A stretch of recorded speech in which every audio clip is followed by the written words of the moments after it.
I think it really helps raise awareness that alcohol is a risk factor for certain diseases, including cancer, and that even lower levels of alcohol use can still be associated with the development of certain cancers.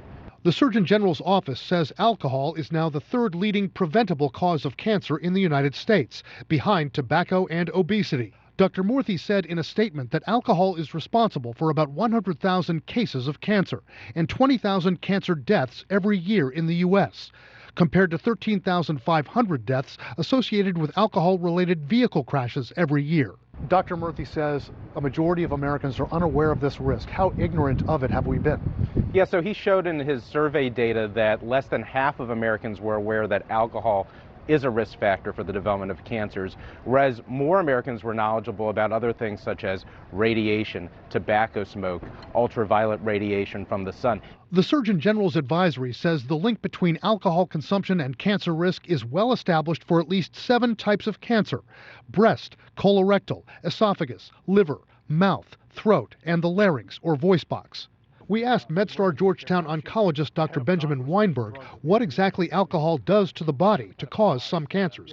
Alcohol is broken down into acetaldehyde, which is a breakdown product that can inadvertently cause DNA damage, directly hurting our cells and sometimes causing cells to grow rapidly, causing cancers. Another mechanism is that they can induce inflammation, which can be bad for our cells and also bad for our DNA. They can also raise levels of certain hormones like estrogen, which have specifically been linked to the development of breast cancers. Is any amount of booze okay? Does moderate drinking, say 2 drinks a day for men, 1 for women, raise our risk? I would say try to drink 1 drink or less per day, and 1 drink to keep in mind is 5 ounces of wine, 12 ounces of beer, 1.5 ounces of spirit. It's not a bottle of alcohol, it's not a 6-pack of beer, so people need to be aware of those quantities. And some of the major spirits companies have been preparing for this news. Top brewers Molson Coors and Anheuser-Busch InBev and major spirit producers Diageo and Pernod Ricard have all been boosting their portfolios of non-alcoholic drinks to address an increasing number of consumers who are ditching alcohol.